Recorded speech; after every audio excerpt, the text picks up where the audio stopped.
The life of a flower is often short-lived, and sadly for some Pokemon that is very much the case, whilst others tower too tall over and squash their rivals. Let's change that. Welcome to Pokégains.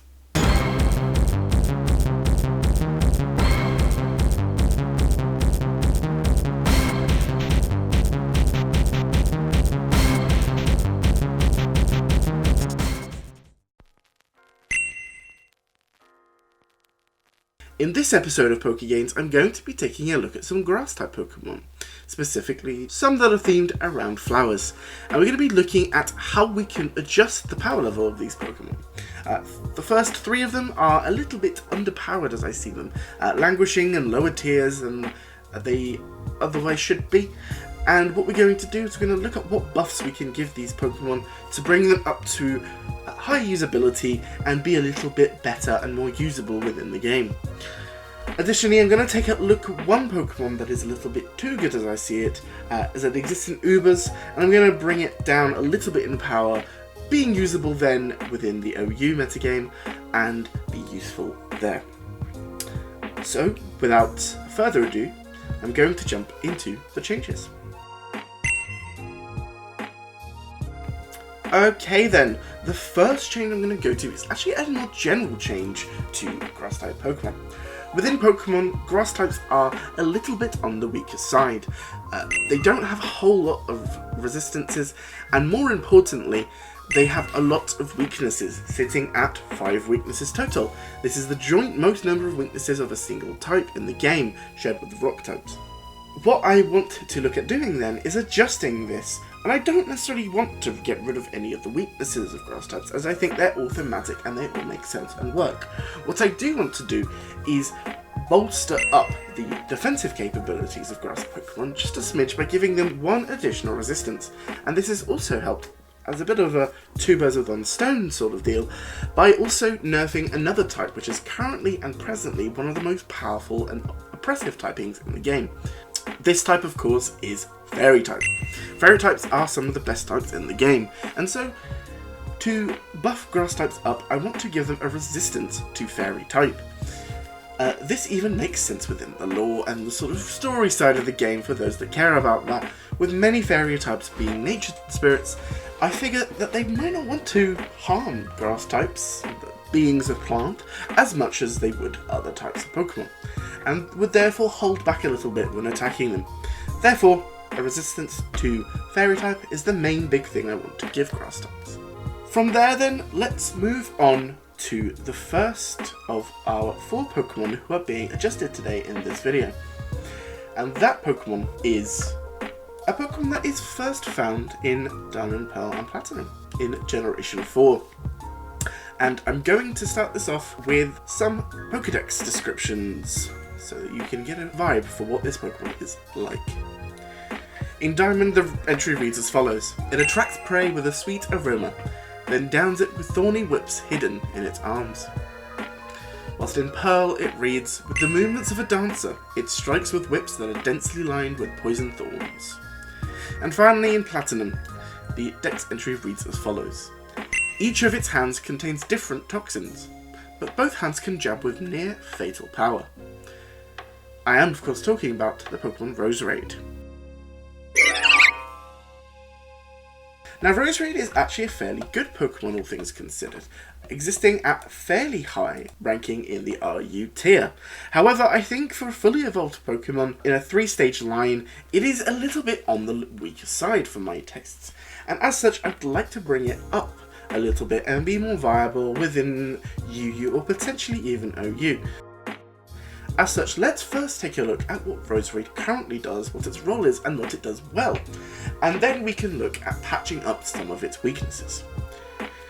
Roserade in the current metagame of Pokemon is primarily used in 2 main roles, that as a lead Pokemon that sets up spikes and toxic spikes, and also being one of the few Pokemon with access to hidden power that can actually make use of it with Technician, being one of the few Technician users that is special attacking. As such, it fits nicely into these lead and rule breaker roles. However, my big issue with Roserade is that it doesn't really fulfill these roles all that well. To understand this further, let's take a look at why I don't think it fits within each of the roles that it is currently designed for. Firstly, let's take a look at its role as a lead Pokemon. Whilst it does have access to spikes and toxic spikes and makes a fairly good lead Pokemon, it does not have a high enough speed to make use of that ability. 90 base speed in the current metagame is just too low, and we need therefore to bring it up a little bit if it's going to be a good lead, which I'll talk about in a little while. The other side of this coin is of course the Wall Breaker set that I was talking about. Whilst the Wall Breaker set is indeed potent, once again the speed lets it down as well as its bulk. With a Wall Breaker, I am personally of the opinion that you either want a Wall Breaker to be decently fast, so that it can hit nice and hard before being hit itself, or to be very bulky and defensively orientated so that it can live a hit to then smash back with a powerful attack. Roserade does not really have either of these things, as that base 90 speed I was talking about earlier is still a crutch for this set, and its bulk is also a little bit too low.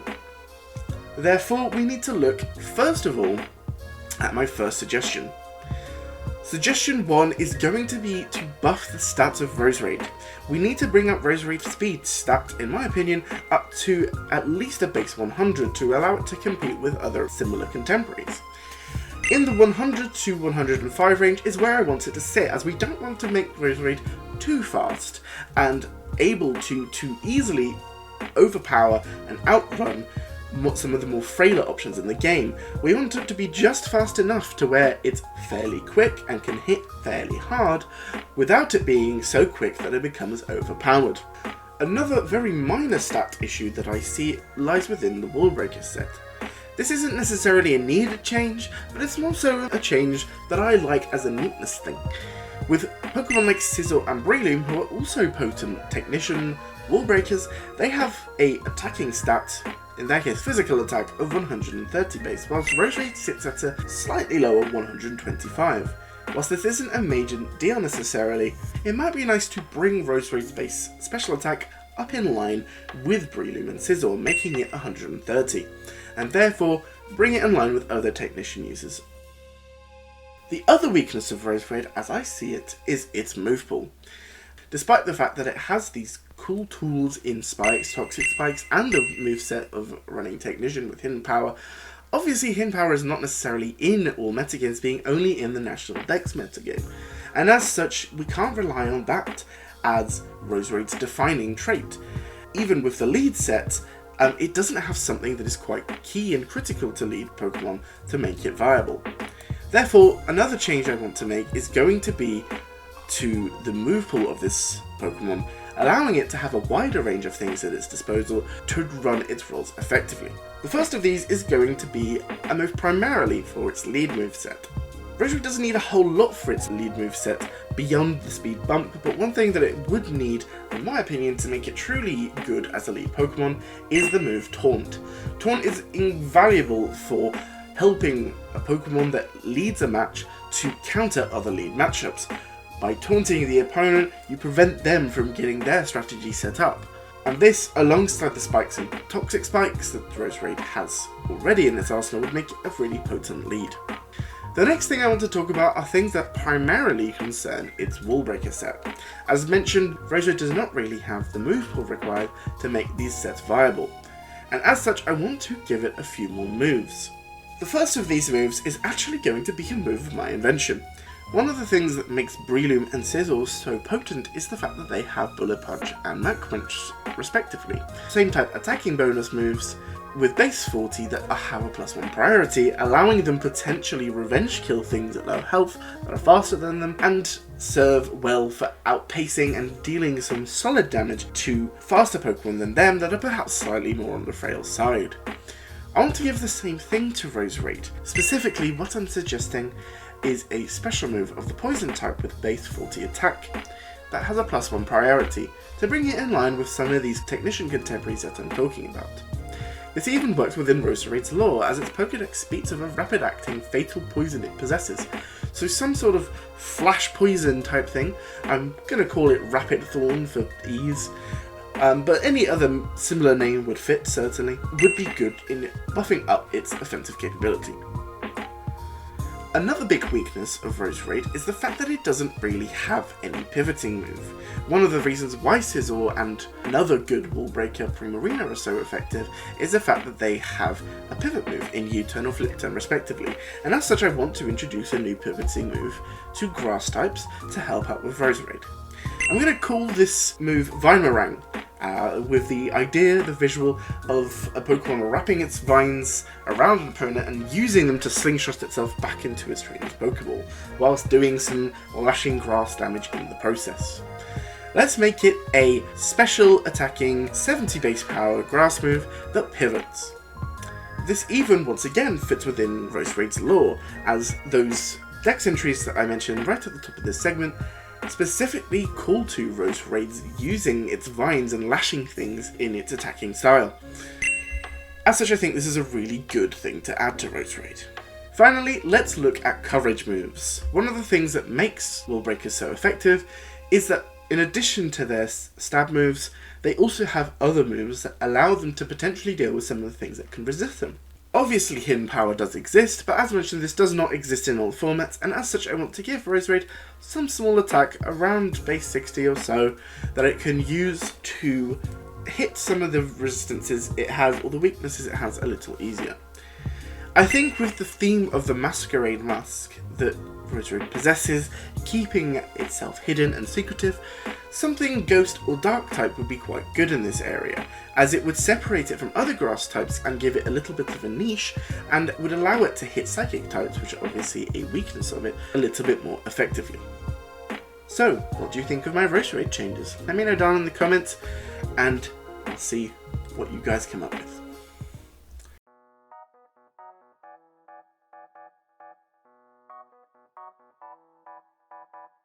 The next Pokemon I want to talk about is actually one of my favourite Pokemon, and it originates from Generation 5 and Black and White. Let's once again go to the dex entries for this Pokemon in its original games and see what it has in store for us in terms of its lore. In Pokemon Black, its entry reads as follows.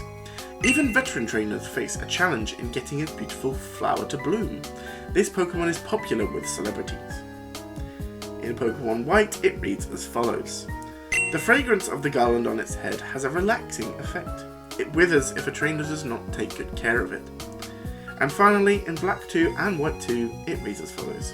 The fragrance of the garland on its head has a relaxing effect, but taking care of it is very difficult. I am of course talking about Lilligant. Now Lilligant is another Pokemon that, as I said, I really enjoy on a personal level, but I think that it has a lot of weaknesses. It does have a lot of strength, especially in VGC, where its combination of Chlorophyll and After You means that it can sit alongside a Torkoal and just allow that Torkoal to move fast and spam speedy eruptions on things for ridiculously high amounts of damage. However, in singles, Lilligant has always languished a little, as despite having an interesting niche as one of the few non-bug Quiverance users, and having access to Sleep Powder to enable it to set up easier, its utter lack of a move pool mean that it cannot break past any of the common walls it may face. Therefore I'm going to go with the following suggestions in how to buff Lilligant. The first change I want to suggest is one to its ability. Whilst Chlorophyll is a very cool ability, it's not overly useful as Lilligant can't really break past things with it, and it's also not particularly useful for the viability of the Quiver Dance set. Own Tempo is also quite fun for allowing Lilligant to keep using Petal Dance over and over. However, being locked into a move like Petal Dance is not always useful, even despite the fact that you're not getting the confusion at the end, especially on such a frail Pokemon. Finally, Lilligant does also get Leaf Guard, but this I find incredibly niche and not particularly useful in most situations. Therefore I think a buff to one of these abilities or a change of ability could be worthwhile to get to Lilligant. The first thing I want to suggest is going to be a change to Own Tempo. I do enjoy the confusion immunity of Own Tempo immensely, but I also think we can make something about this ability better to change it to be slightly more useful to itself and also to other Pokemon as well. Let's make it so that Own Tempo users are immune to Rampaging in general. This means that moves like Thrash and Outrage and also Petal Dance, when used on Own Tempo user, will only last for one turn, and will keep the confusion immunity as well on Own Tempo, meaning that you basically just get to throw off a powerful move without the drawbacks. This would allow Own Tempo to have a definite niche on Pokemon that gain access to these moves, as they would be able to throw off that powerful stab move with less punishment for doing so. Another thing we can look at is changing how Leaf Guard works. One possible change would be changing it to work similarly to Hydration, where instead of granting immunity to status, it instead heals any status inflicted at the end of the turn. This would buff the ability but probably not fix it that much, so let's look at potentially buffing it even more. What might be interesting is changing Leaf Guard, and therefore potentially Hydration, so that when they successfully cure a status condition, they also raise the user defense stat, or some other similar effect like that. Finally, let's simply consider changing Lilligant's ability to something more potent. Solar Power is an interesting idea, though it does shoehorn Lilligant even further into being a Sun Abuser, which doesn't allow it much versatility. I also don't like this, as it sort of steps on the toes of other Grass-type Pokemon that have Solar Power, and we don't really need to do that. Another option is giving it a defensive ability, and I'm particularly going to call out Aroma Veil here, as it's thematically fitting given the lovely scent of Lilligant's flower we talked about earlier, and also because it would be useful in allowing Lilligant to use moves like Quiver Dance and Sleep Power more effectively without risking being taunted. Finally, though a little bit wonky perhaps, Lilligant does have a couple of dancing moves, so perhaps an ability like Dancer would be interesting, allow it an interesting niche of being a Quiver Dance user that is capable of countering other Quiver Dance users. This may however be a little bit more suited to the Hisuian Lilligant, as that's really more the dancer of the two, but it's something to consider at least. So we've looked at the abilities of Lilligant, but obviously there's a bigger problem here, and I alluded to it when mentioning Chlorophyll and its viability, and that is the move pool of this Pokemon. Lilligant's biggest issue in my opinion is its move pool, which consists of Grass moves, Normal moves, Pollen Puff and Dream Eater, as well as obviously Hidden Power in National Dex formats.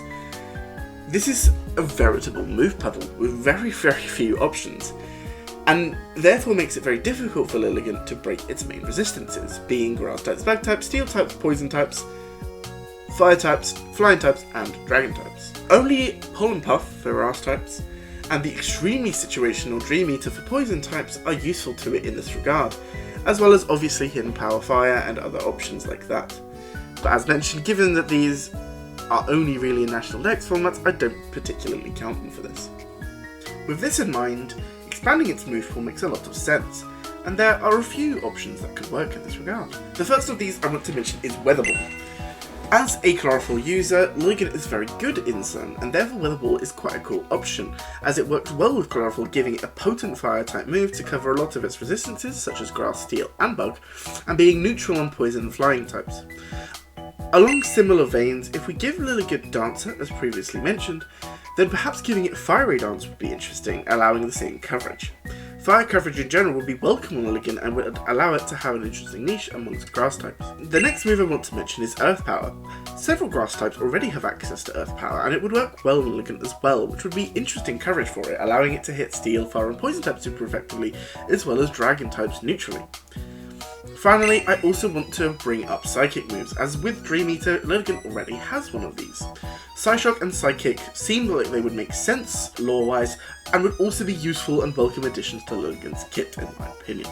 The final thing I want to mention in the Lilligant section of this video is that despite the fact that Mega Revolutions seemingly are now a thing of the past, I actually think that Lilligant getting a Mega Revolution would be really cool for it and give it a real niche and something interesting for it to do.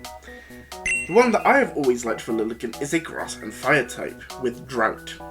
Obviously this would need to be brought in alongside stuff like Weather Ball and Fire type moves in general, but as long as this was the case, Drought would be a really interesting thing to give to Lilligant, allowing another Drought user in the game, and introducing the as of yet unused Grass and Fire type into the game. And it would cement its Sun theme as well, and just be overall quite cool. So, what do you guys think of my Lilligant changes? Let me know in the comments down below if you agreed with them or disagreed with them, and what changes you would make to this Pokemon if it were up to you to buff it.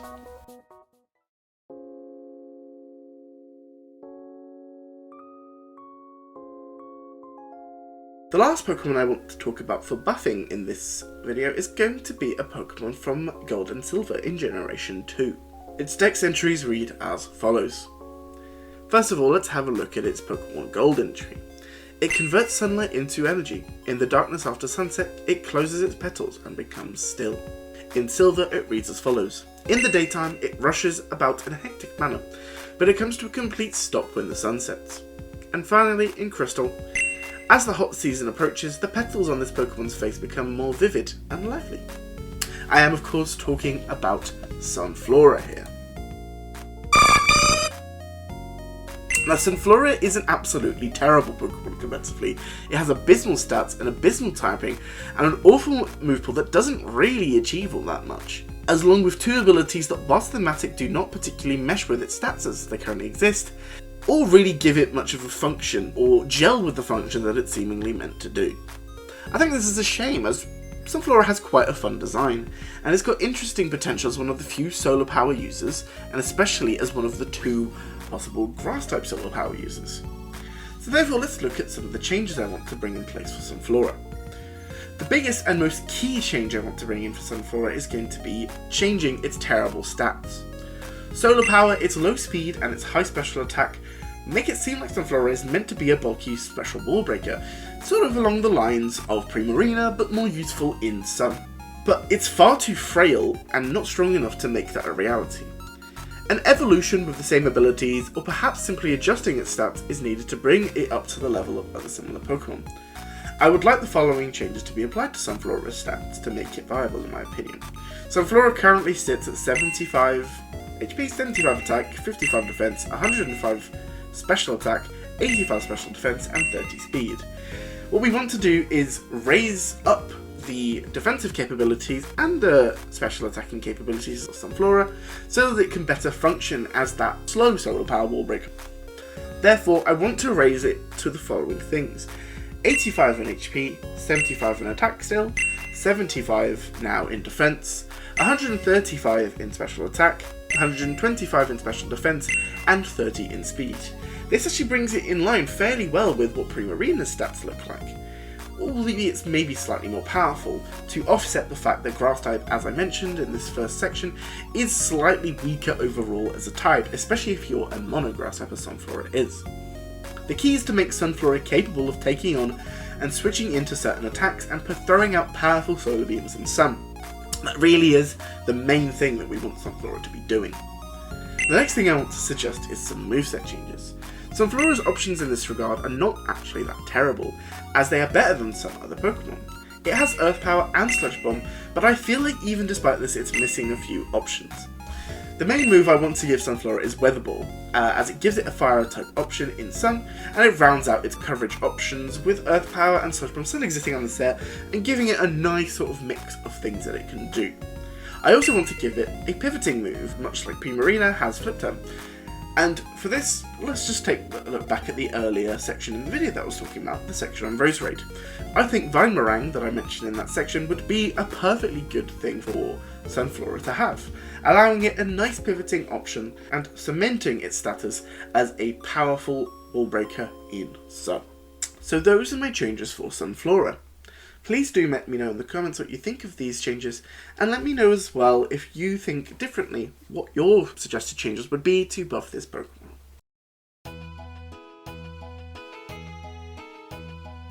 The last Pokemon I want to talk about is going to be in the nerf category, and it is also a Pokemon that originates in Generation 4 in Diamond, Pearl and Platinum. Let's go right ahead with the following dex entries from that game. In Pokemon Diamond it says as follows. It lives in flower patches and avoids detection by curling up to look like a flowering plant. In Pearl it says the following. It can dissolve toxins in the air to instantly transform ruined land into lush field of flowers. And finally in Platinum it says the following.